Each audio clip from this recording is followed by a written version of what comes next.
This is Good and Game, a collection of conversations with people living with intention and armed with the courage to make a positive impact in our world. These are heart-centered people from America's heartland. There's one word that comes to mind when I think of Marcus Ashworth, and that's persistent. The fire comes when you realize that no one is doing it. You know what I mean? Like when you realize that, also y'all aren't willing to do this. Marcus is a go-getter. Here are some examples of that. He's a musician that launched his own record label. He came across an old whiskey recipe, and now he's distilling his own whiskey. But his latest project is his most bold and most rewarding. I just didn't fight the wave. Like, I'm mentally still in the state of mind of like, I just need to get my tuition paid. I'm still on I've just been riding the wave of that. Marcus Ashworth epitomizes Good and Game with his belief in conscious capitalism. Years of trials and tribulations have led to Center on 6 opening in just a matter of days. Now let's get going with the persistent Marcus Ashworth. What's going on? This is Marquas Ashworth, president of Center of 6, and this is Good and Game.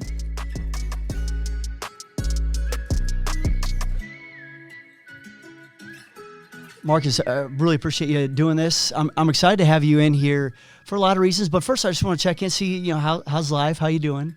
I'm good, just living the dream, working. Center of 6 is life. It's everything right now. It's kind of consumed. So yeah, I'm good. Otherwise, family and art. We're going to touch on all of that. Yeah. I think this is a really fun time, a really interesting time to be sitting down with you because your story is one of persistence. You have found a way. You've tried this, you've tried that, you've had ups, you've had downs, but you're kind of on the precipice of the payoff. Yeah. Do you feel that? Yeah. It's a long time coming. This was even if like you include like the alcohol and the music stint, this has been like a 15-year run to get to this point where be able to see an ideal come to life and be able to like walk the halls of it and really fully plan out like with a foundation what's coming next. And so we're going to hit on all of those things. So what's kind of transpired in the last 15 years, the incubator that is Center on 6, which I think is something that every city should have. Yeah. But let's go back because I'm a KC kid. Okay. You grew up in the Kansas City area. Yeah. So I've always got to talk a little 816. Were you born on the Missouri side? Yeah, absolutely. Okay. All right. Absolutely. So it's very important. It is. It is. What was life growing up like in Kansas City? What part of the city did you grow up in? So I grew up on 38th and Cleveland. Probably a rougher part of the town than most would. Not the touristy part, I would say. But I had I'll say the typical childhood that would reflect that area. Rough upbringing, but had a strong family unit around me. Had a dad that instilled mostly everything that I'm moving through in life right now are just iterations of things that he's taught me. Love for my mother, but yeah, Kansas City at the same time, it's the barbecue capital. I grew up on Gates, I grew up on Jack Stack, I grew up on two-stepping, freestyling, battle rapping. You're immersed in art. Even running around, I remember watching Tech Nine performing in front of grocery stores, and there were the devil worshiper rumors and all that. It's I don't know, the pride of being from Kansas City is and it sucks not being in Kansas City simply because I can't get good barbecue unless I cook it myself. So it's a little bit of that's a constant thing, but yeah, Kansas City. Yeah, you hit on everything that was my childhood a little bit too, and just like a little bit adjacent. But Tech Nine.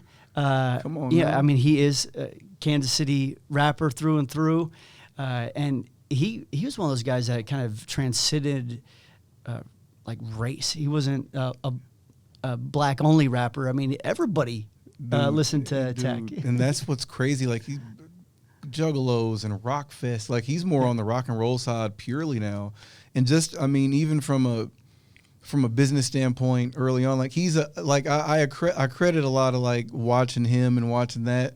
It helped me as a musician early on, knowing like I don't actually need to be chasing some label out in LA. Mm-hmm. Like I can do that now. Like their label now is worth I think like $200 million at their last evaluation. Yeah. Like I mean it's. I don't know if you've seen even their warehouses, like the Strange Universe down. Have you seen that? Like, I mean, I've seen some videos and just behind the scenes stuff. Yeah. I'm from Lee Summit, and Strange is in Lee Summit. Yeah. I've seen a little bit of that, dude. And so even just incorporating like that energy into like that was for me early on like a driving force of like, yo, I can. If I'm just even a fraction of that, I'll be fine.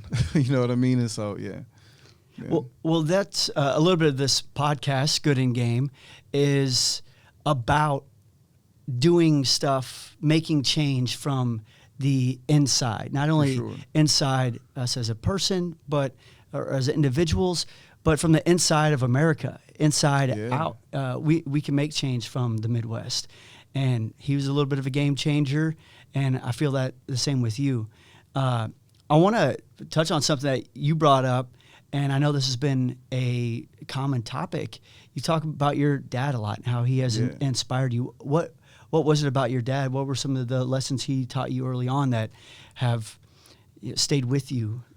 Yeah, I mean, I think most importantly, I mean, the concept of group economics with him was like, it was massive. Like we would, I mean, obviously he's from Kansas City as well. So like I remember just riding with him and him just pointing out areas like, if this was redeveloped, if we all came together and pooled our money and bought this apartment complex, like just talking about the different things and really just driving home the importance of ownership and the importance of working for self and allowing that to spread out and help people around you, and just. That was what he was about. I mean, and even with his own business background, I mean, he passed when I was 17. But in that time, like, I mean, drove it home into a point where it's the foundation of how I live. So how did you get to Iowa? Yeah, so a part of that was with him. So he had cancer, and so we were in Georgia at the time, and a part of it was trying to move up here to actually put him in a better health system. And then he passed maybe like a month and a half after we got here. And so it was one of those things where it's like, and this is like second semester, senior year of high school. I just played my final, football season. I'm getting ready to, you know what I mean? I got offers. And now I'm just in Iowa. You know what I mean? And so it was one of those things where, limits eliminate. And so I got into Iowa State. And so and there's some more steps in between there, but a lot more steps in between there. But just it got me to even like going to Iowa State, dude, like moving here, and after all that, like that's the transition. Like hip hop, even here, it was more of a survival thing at first, like battling for Walmart cards, or like, you know what I mean, like literally, or like letting local. We'll say independent entrepreneurs bet on you to or invest into. I mean, and so, yeah. And I don't want to rant. You know what I'm saying? No, but I got you. Yeah, I do want to talk a little bit about the creative side of Marcus Ashworth. Sure, I mean, that is kind of the thing that got you going. And I mean, you already talked about Tech Nine, which thank you for. Talking a little KC Mo with me. That I always appreciate that. But that was your creative outlet early on, is creating music. Where did that kind of come from, and where's that at right now for you? Yeah, I mean, I think probably the first time I really like, I mean, the first time I freestyled, I think it was like a middle school football camp type thing, and it was just something we would do to get hyped before games and practice, like just battling and saying crazy stuff. But then it turned out that I was much better than a lot of the people that were around me, and so like it just kind of kept going. It was more so like a hobby type thing. And like, you know, just running around the city. I was as a battle rapper, I was all about like the supremacy of battle rap. So like I would look out for rappers in the city that people thought were nice, and I would challenge them to a battle. And that was the whole thing. And so fast forward, you know, like we moved to Iowa, and it's more of like, okay, I have this skill set. People know I can rap. I also understand a little bit of this business stuff. I've seen Tech and them do it, and that's a part of where I was looking at. I remember watching Tech and them sell 500, 600, 700 CDs in a day at 7th Heaven. And it would just blow my mind, like counting that up. Wait, 700 times 20? You did that today? You did that in 4 hours? And so I that's kind of, when I was going to Iowa State, I didn't understand, like, keep in mind, like I'm wild young, like I'm trying to put myself through school. Like I didn't understand how expensive college was, even getting myself into it. You know what I mean? And so I put out a mixtape really with the intent of like, yo, if I can just get up 10,000 to pay off this year's tuition, get my tuition, get that going, and I'll figure it out, get some scholarship, I'll figure it out. That was the mentality. It's like, I'll figure it out. And so it turned out, and listen, I'm kind of going, but it was like, and keep in mind, you know, I had like this scholarship. It was like $1,500 for like books and like a laptop. I bought a laptop, but I spent the rest on recording equipment. Set it up in my dorm and just, I recorded like 25 tracks, put them on this. I bought a Tower CD burner, bought the packaging, bought all the CDs, and I put a mixtape out. And so like, I didn't do 500, 600, 700 in that first day, but I did 1,000 that first week. So I was like, okay, that was all I needed. That was all I needed. But now I'm looking at it and it's like, you know, I compared, it was like, what was fly is like coming from Atlanta to here, there wasn't any rappers moving like that. And so it was almost like I compare it to being like the first fast food restaurant in the city, where it's like, oh, so y'all got to go sit and wait 45 minutes for your food. Oh, I got it right now. So I'm all over campus. I'm at the gas station. I'm everywhere. I'm at the MU. I'm catching you coming out of class. It was aggressive to the point where one of my homies, his dad had like classic cars. And so I was trying to like give people that old school 90s thing. So we pop the trunk, pull the old school up, blast the music. So then it's almost like where I'm moving so many units, and now I've got a mass amount of cash, right? Now a lot of this cash, keep in mind, I'm like 22, right? So a lot of this is spent in Vegas. Not, you know, but like helping family and friends out. And I'm kind of fast forwarding a little bit because no one ever lets me tell the story from like the, you know what I'm saying? For sure. Like we got the time here. This is why I love this format. Me too. All right, like, cool. So I'm moving around. So I'm like, I got this money and I'm like, okay, I want to start dropping merch, but I'm already thinking like merch is kind of like the t-shirts and the fitteds and all that. Like I was doing it and it kind of works, but it's, you know what I'm saying? It's kind of hit or miss because it's more of like the fashion game. So I'm trying to find new markets now because I feel like I did Ames, I've done Iowa City, I've done Des Moines. So I'm like, yo, how can I maximize my backyard like Tech would? Mm-hmm. So I'm pulling through. I'm going to go to all the small towns in Iowa. So long story short, I find myself in like Carroll, Iowa. And I'm not selling any merch there. These people are not interested in buying. Fair, you know, kudos to them. You know what I mean? I like where this is going though, because this is interesting. Well, dude, and it's just so, it was just so random in how it just like, and I'm going somewhere with this too. Yeah. Like, so I'm sitting at this bar. I'm like, I've been in the city for 7 hours trying to like catch people and tell my story, and people are just kind of like, I'm just lucky that the sheriff wasn't called on me for like harassing people in their downtown square. I meet this lady. She starts telling me, I'm thinking she's drunk too. She starts telling me about her family and how her grandma used to make liquor for Al Capone, and their family of shiners and, you know, all the history of the area. And keep in mind, I don't even really drink.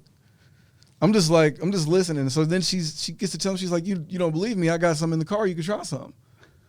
So in my mind, I'm thinking I'm going to walk out to the car and there's like a jug, like XXX, you know what I'm saying? Like like some Looney Tunes type, you know what I mean? Get to her car and it's this jar, and this is all allegedly. I get to her car and there's this jar, pop the top, aroma of just vanilla, like almost like there was nothing in the jar but vanilla sticks. It hits me. I've never had anything like it. So I'm like, she's like, yo, I got some more stuff I can show you. So I'm like, whatever, cool. Now keep in mind, this is still You're just here trying to sell merch. I'm trying to sell merch, but I met this cool lady. This is really good. Yeah. So your story kind of check out. Follow her to the spot. Kind of get allegedly now, right? Follow her to a spot. We get into another vehicle. I'm blindfolded. We're going to Wait, hold on a second. So yeah. she blindfolds you to take you to this hidden spot? So we go to one spot, Yep. and then it's like, okay, to show you though, and keep in mind we're all just meeting. And so a part of it is like I'm kind of open to, you know, whatever. That was a part of my mentality at the time. It's just like, I mean, I'm it's already a story here. to tell, like, at least at the bottom. I mean, at the end if of the nothing day. else, I tried something cool. Like, I mean, you know, whatever. And they didn't seem like dangerous or anything like that. So it was like, you know, and obviously now I might not do this, right? Yeah. So I'm blindfolded. We're riding through fields and all that. We get to a spot where it's almost like you would think it was like a crop circle or something, where there's just an opening. Okay, so there's like a bunker, like a bunker, like two freights, almost like it's the craziest thing in the world. And so you go down, and everything this lady told me is in there. There's barrels, there's pictures, there's receipts, there's everything connecting and confirming that yes, that she was indeed telling the truth. So now this is 23, 24-year-old Marcus. I'm on an extended stay on campus. I'm making money, right? I'm putting out mixtapes. I'm performing. I'm touring at this point. But I've got a little extra cash, and I'm thinking like, you know, what would be cooler than putting out T-shirts? If I could get this, if I could learn how to make this, and I could put this out, put out my own brand. You know what I mean? Do the whole thing. So I do it, right? So I put some money down, learned how to make it. That was the main thing. And you can't trademark alcohol. So I can't like, this is my recipe, it's mine, you know, no one else can make it. But to me, learning that prohibition style of being able to extract those flavors out of grain, and the ability to do some like, almost like co-distilling, co-packing type thing, where it's like, if you all already have somewhat of a facility, somewhat of a, you're a few steps closer down the line of getting a actual license and turning this into a real thing. How can I infuse into that and make this go so that I can piggyback onto that, right? And so I did that. That took years, because in the meantime I'm thinking like, this is just that liquor thing I'm doing. This is fly, but I'm in my mind. I'm like, yo, I'm not Diddy. I'm not one of these. I don't have a multi. So I keep doing festivals and touring and putting out albums and signing artists. And I'll tell you, one of the things that drove me to go back to it, and I had already produced some, I had, you know what I mean? But it was just like, I hadn't crossed that threshold in actually like bottling it and selling it. Because it's like, that just seemed astronomical, right? I did a show down in Tulsa. I got a little pocket of fans down there.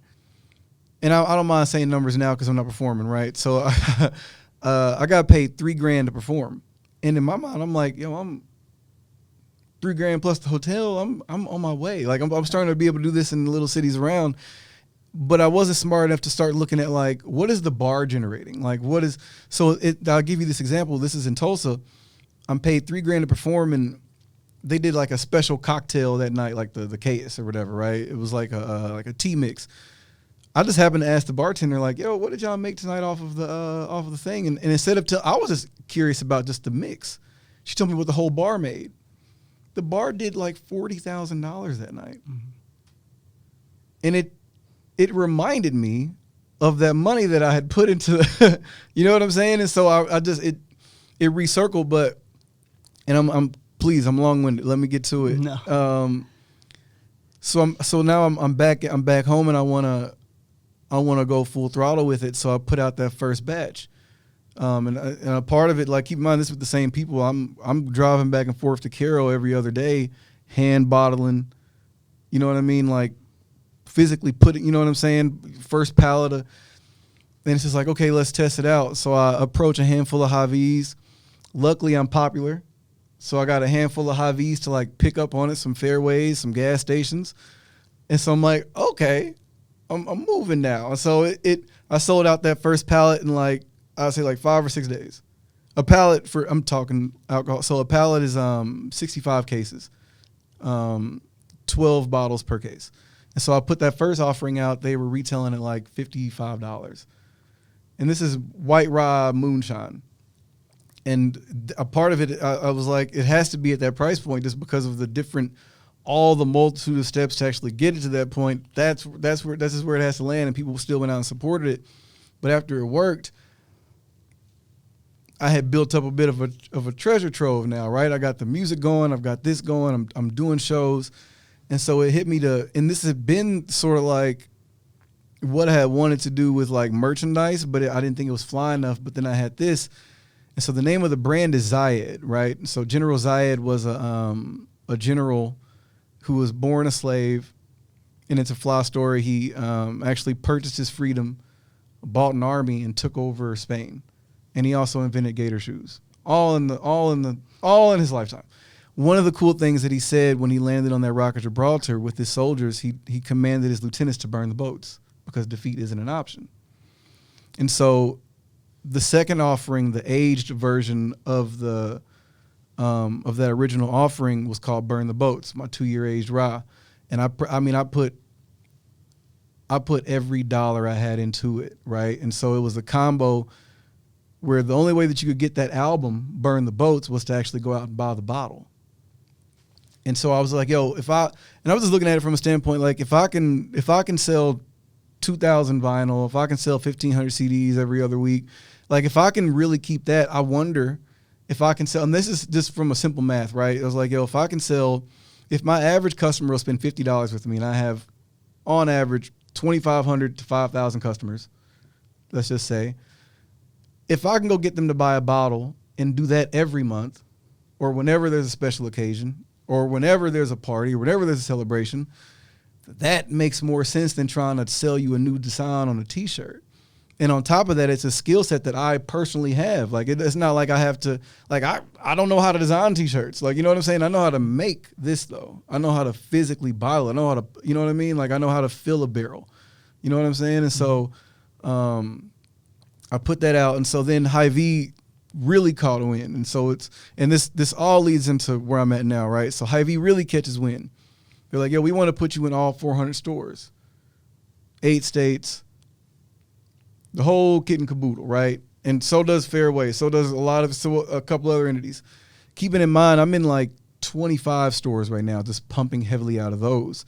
So this would have been like the capital investment of that was just outside of what I was able to do. It would have like a $200,000 investment up front. I wasn't at the point where, like, if I do it, I have to sell my whole life. You know what I'm saying?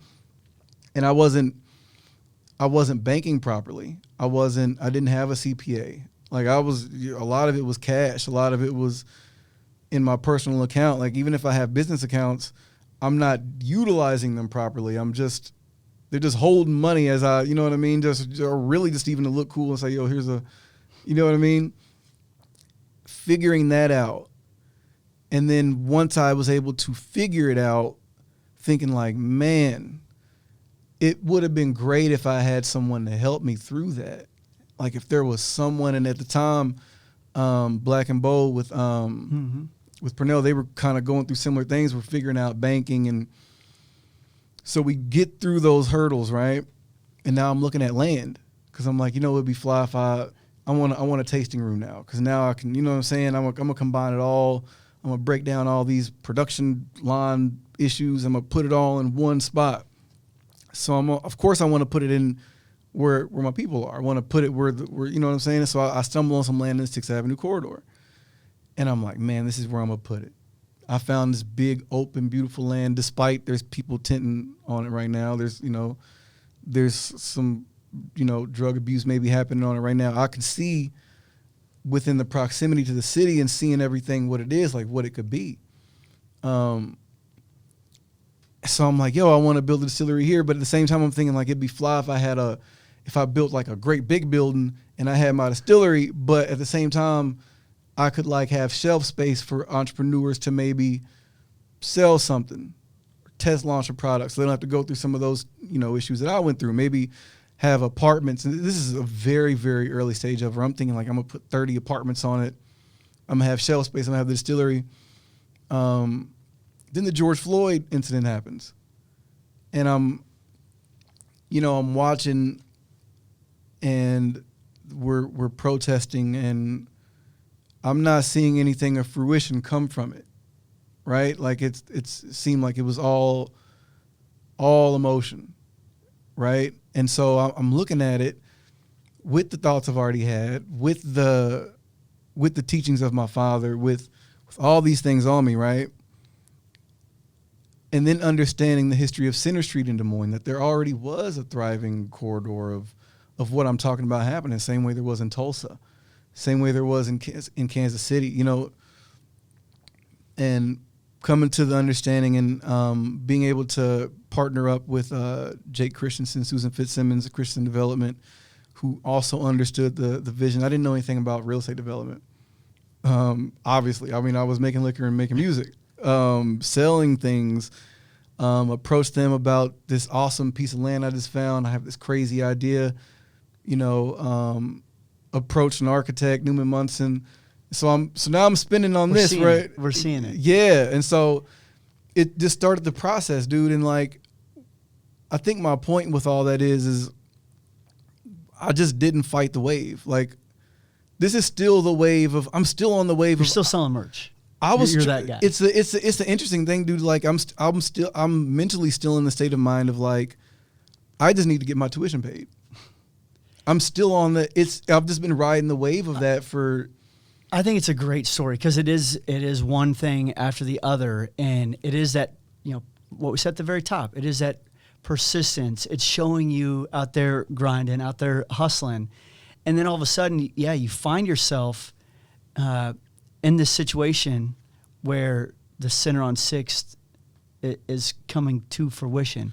I want to get into that in just a second. Yeah. But there was a lot in that story that I don't want to just look past. Yeah, but I love that you let me rant it off too. No, I never that was get great. to like tell it in its full, so people are like. It does show how you got to this point, which is nothing short of remarkable.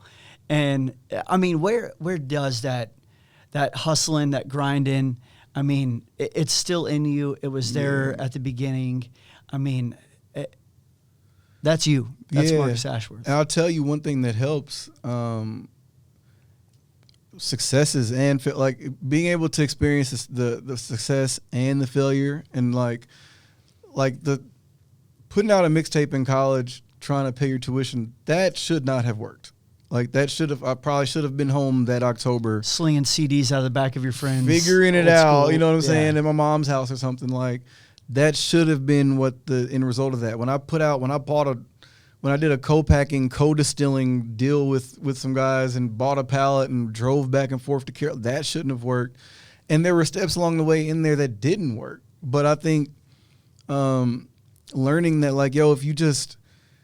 It's all you. Like, if you're ferocious enough to keep chasing something, like, it'll eventually come to you. Like, if you're willing to commit yourself to it and sacrifice yourself for it, and it's even like, not to get spooky wooky, but it's like it's spiritual. Like, if you're willing to, like, if you look at ancient cultures and they talk about like making sacrifices, like, sacrifice yourself. Like, I took on that mentality of like, burn the boats. Like, you know what I mean? Like, if this don't work, then I'm gonna die here where I tried to do it at. You know what I mean? And that's when you take on that as a mentality, you can't lose. That's just what it is. Like, you just keep chasing it. Like, and what's fly is like, even doing this, like, this is the foundation. Like, this is all foundational work. You know what I mean? Like,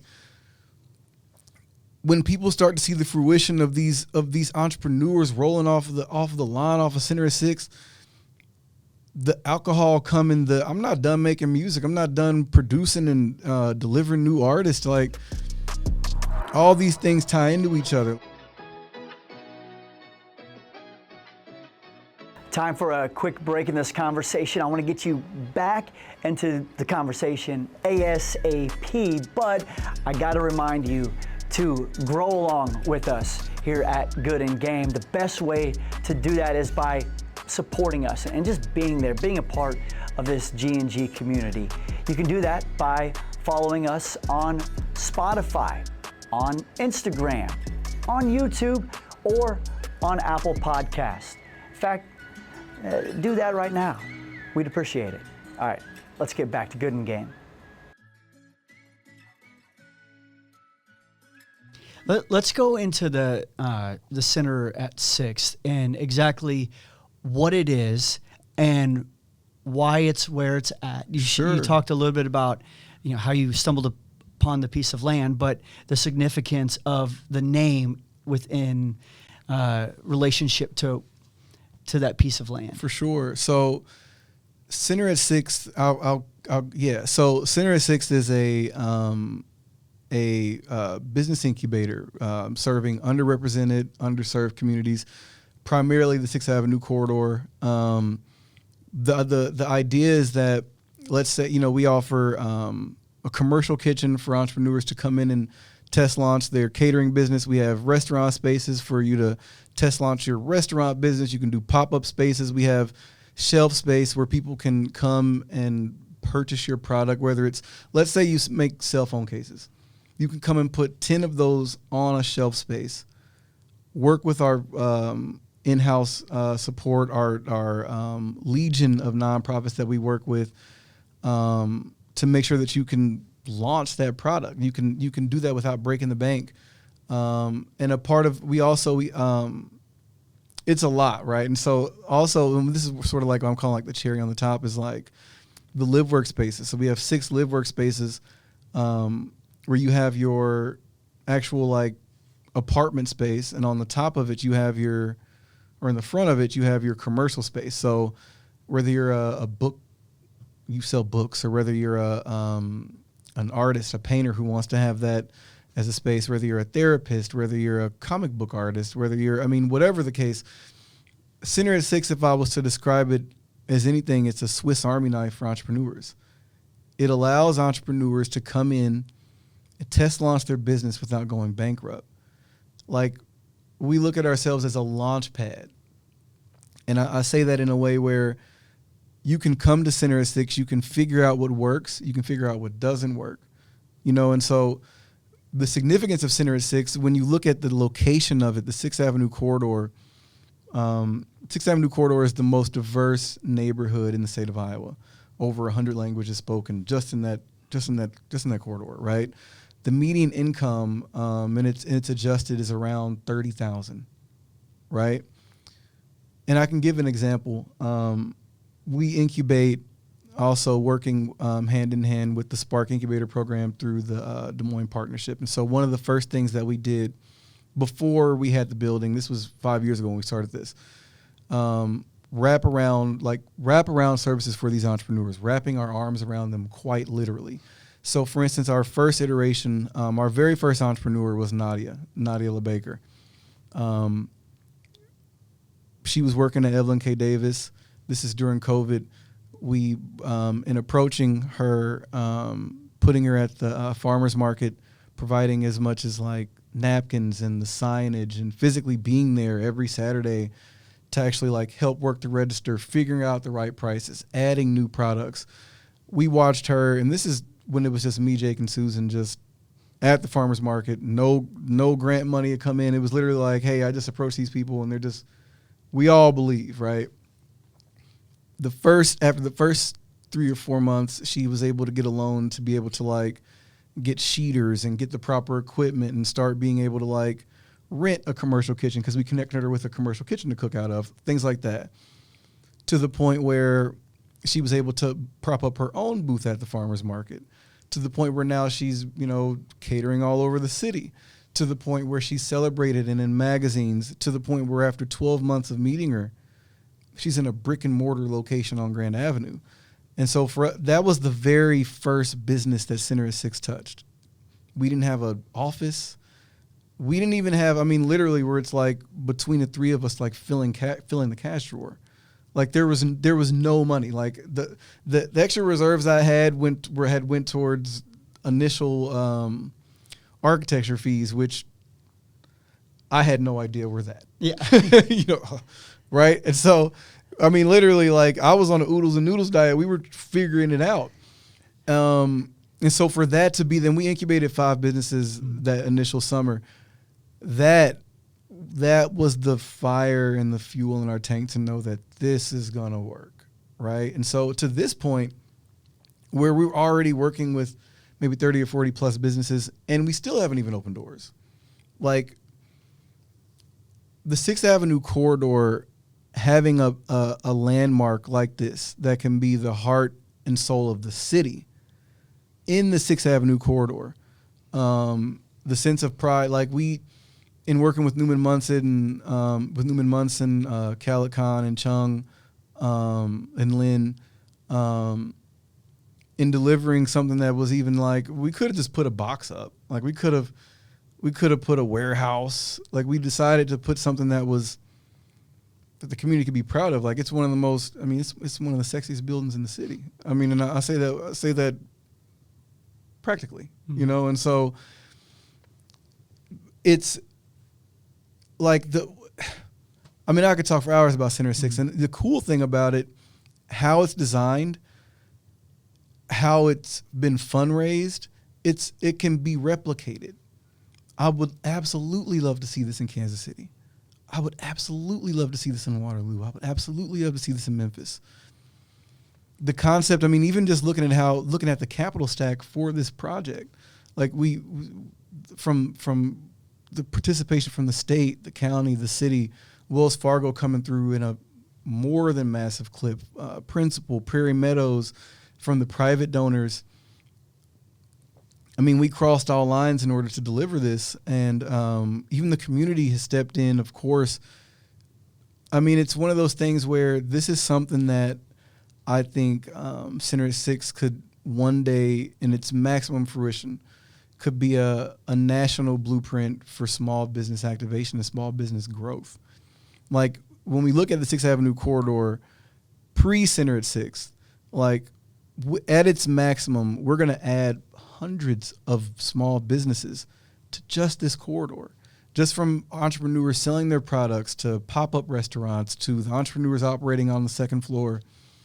When you just look at the amount of foot traffic and jobs and activation that this one building will bring to that corridor, it's historic, right? I mean, and so, and the name of it, I told you like a rant, man. Look, like, to Center at Six, like Center Street, like I mentioned earlier, was the home. It was a thriving corridor of minority black and brown businesses, doctors' offices, tattoo parlors, banks. I mean, we had not banks, a full thriving corridor of black-owned businesses, and with the building of KOA, a lot of that was displaced to the 6th Avenue corridor, and so that's a part of the significance. And so, Center at Six, it's literally the revitalization of that. I didn't gentrify anyone. I didn't move anyone out.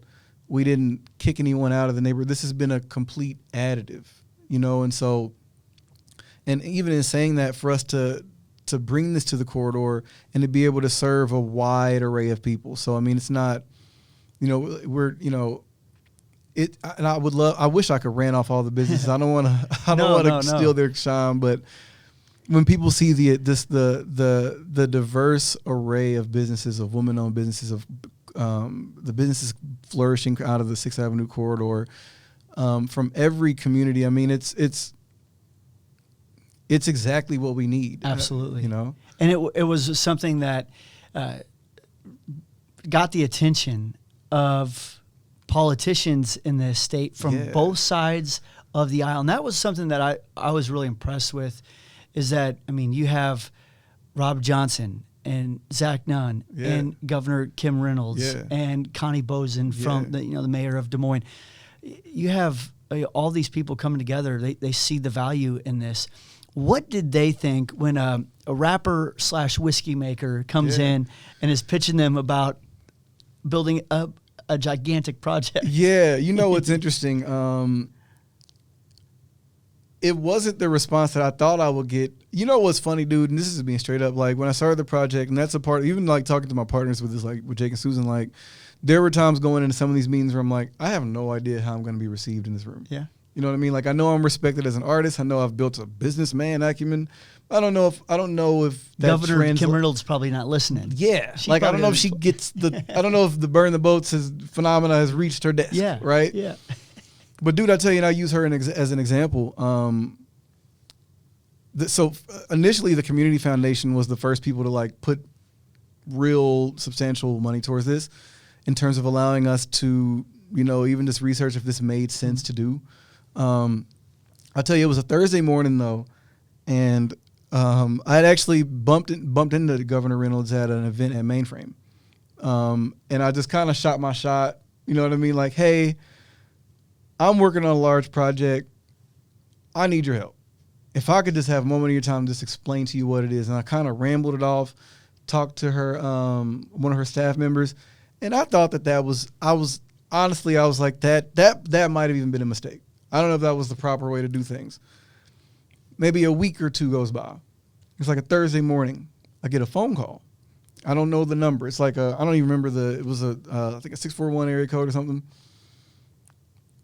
I answer, and I keep in mind it's like 9 a.m. I'm still kind of like, rubbing my cat. You know what I mean? I'm like, just made a little breakfast. It's Governor Reynolds. And she's like, hi, Marcus.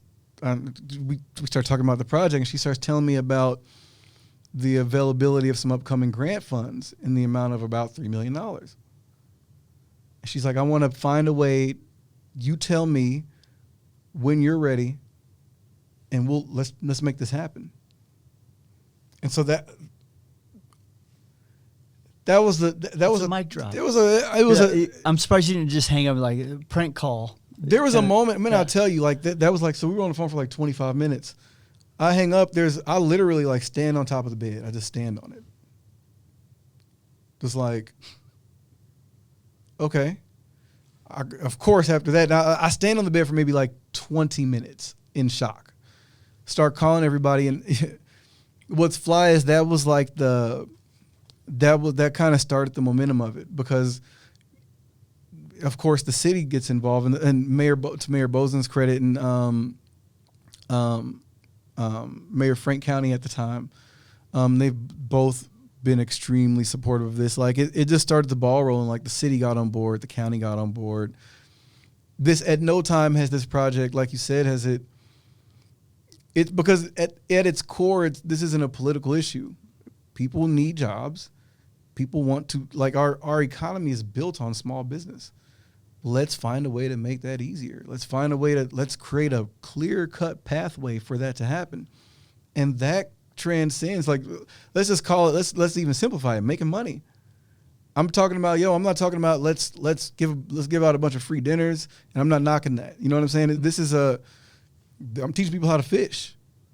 You know what I mean? And not only that, let's see if we can get them a good rod. Let's see if we can get them some bait. Let's see if we can loan them a boat.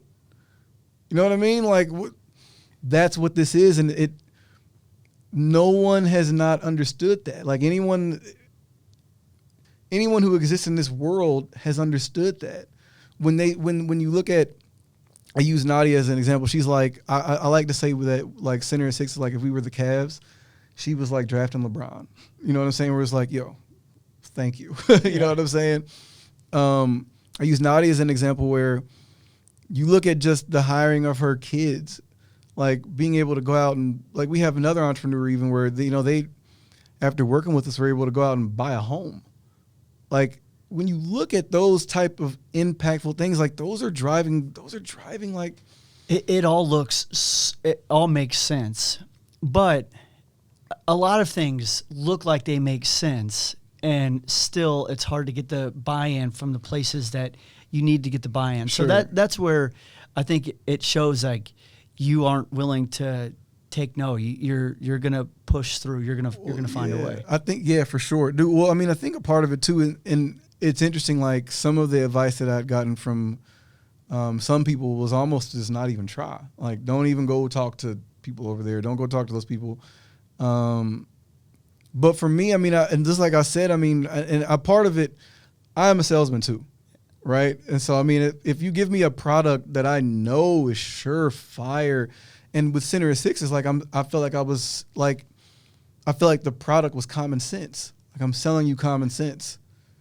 And so that's how I approached it. I could care less what you're going to vote on the Senate floor. Let's talk about this common sense.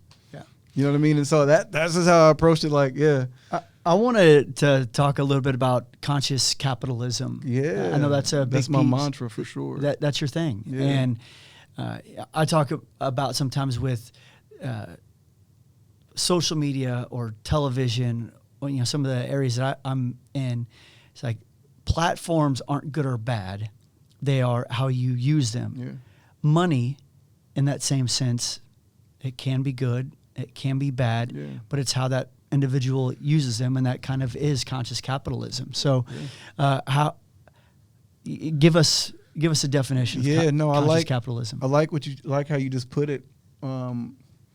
Conscious capitalism is, I mean, it's a simple concept. Let's make a profit. There's nothing wrong with making a profit. There's nothing wrong with creating generational wealth. There's nothing wrong with, you want to take your daughter to Disney World. Nothing wrong with that. But let's make sure that our dollars that you're putting into that make an impact. Let's make sure that there's a turnaround with that. And just like you mentioned, like money is a tool. It's no different than a hammer. It just depends on how you're going to use that hammer. And so with conscious capital, same with all this, like with the money that I made from liquor, it was like, now I could probably go out and just keep distilling over here, bottling over here, keep that overhead nothing, and just kind of roll along with that. Or I could make that path for me. And it all kind of circles back to like group economics and group capitalism. Like that path for me will be easier if there's more me succeeding. You know what I mean? Like if I fall off and I've created 15, 20 me's, it's going to be much easier to get back on. And so it's interesting.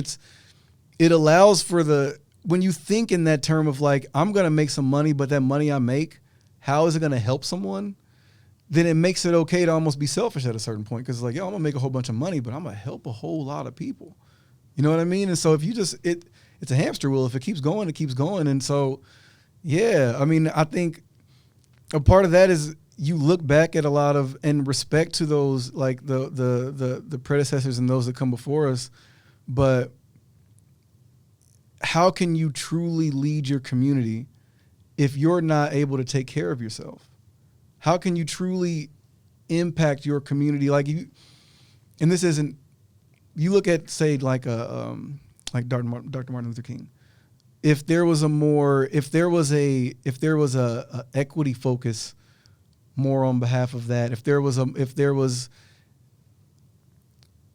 what impact could potentially that be now if that family was worth a few $1 billion? If they had the same backing and financial backing as, say, like a Elon Musk or something like that, what would the community look like? And so if we start focusing more on that and finding ways to, enhance those group economic practices, I mean, and the main way to do that is through conscious capitalism. So, and I rant on these, and I know I got buddies that are like, Marcus, absolutely not. You know what I mean? But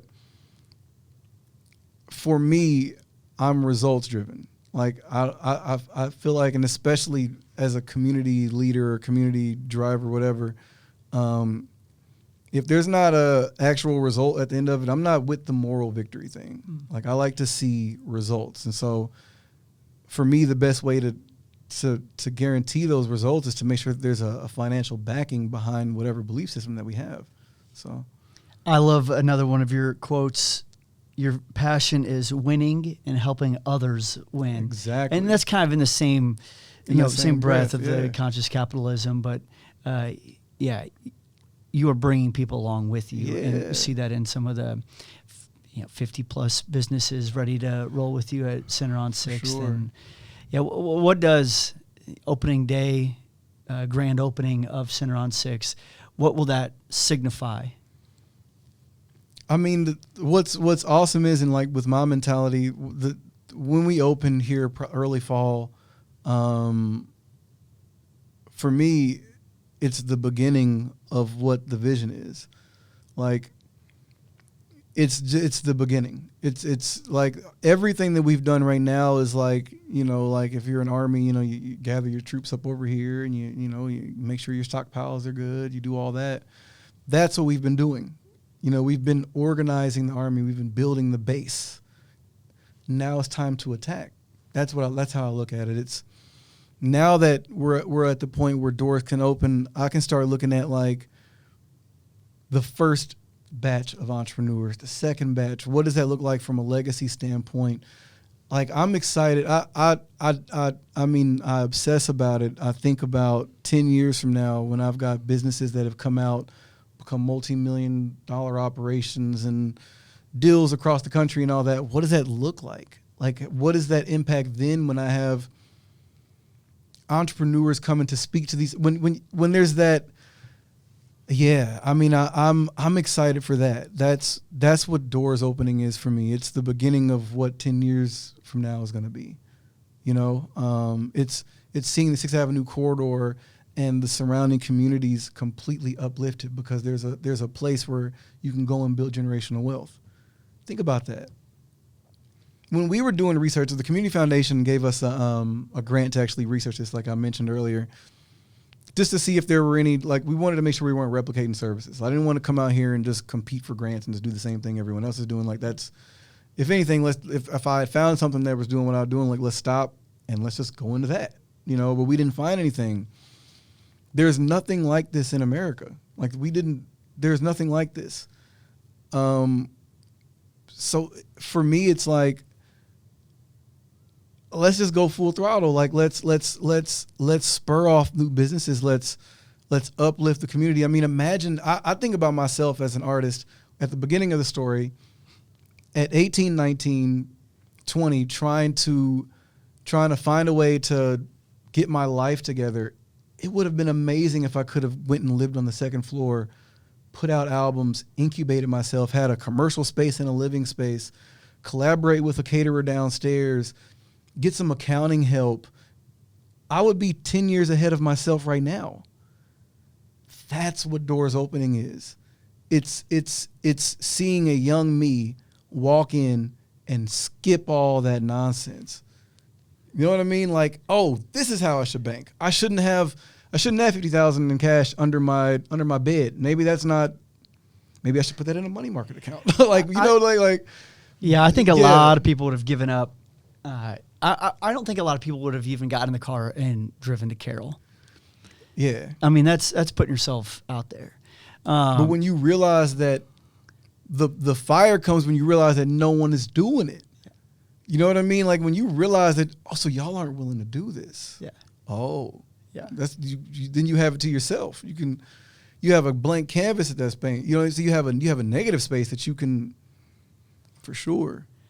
I think I love your passion. I love how you've gotten here, and now you are opening doors legitimately for others, and those doors opening coming up this fall. Yeah.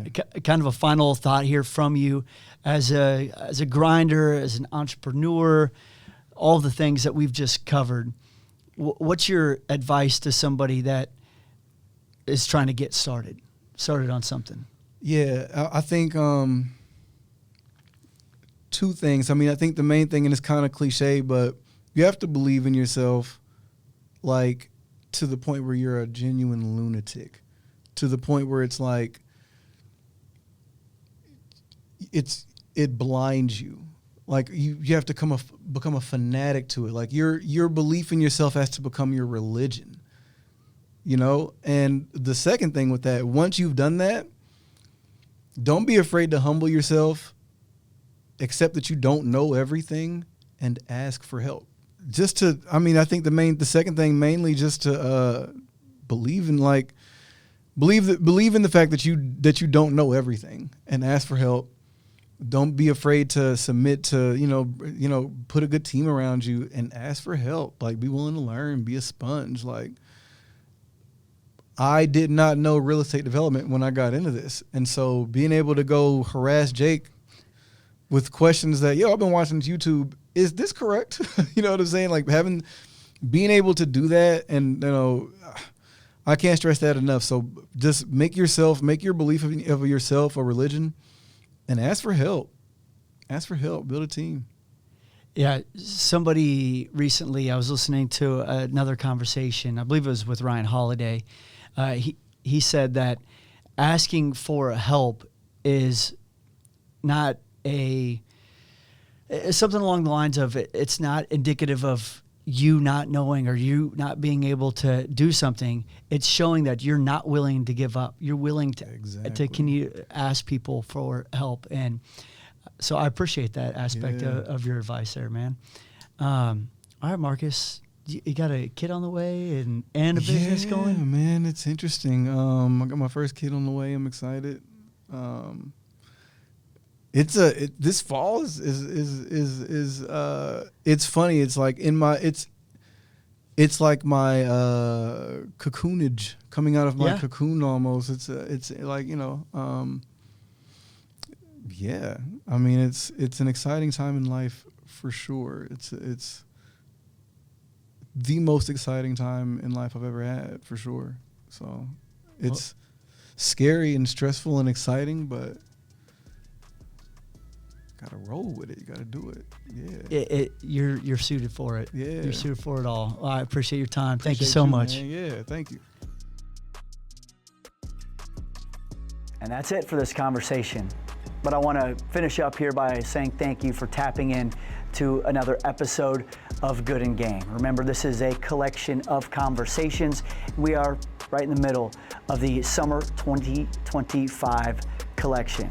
And the best way to continue to grow with us as well as support Good and Game is by following us on social media, on Instagram at GOOD&GAME. You can also find us on YouTube, Spotify, and Apple Podcasts. I want to give a special thank you to our friend and photographer, editor extraordinaire, Sam Lozada.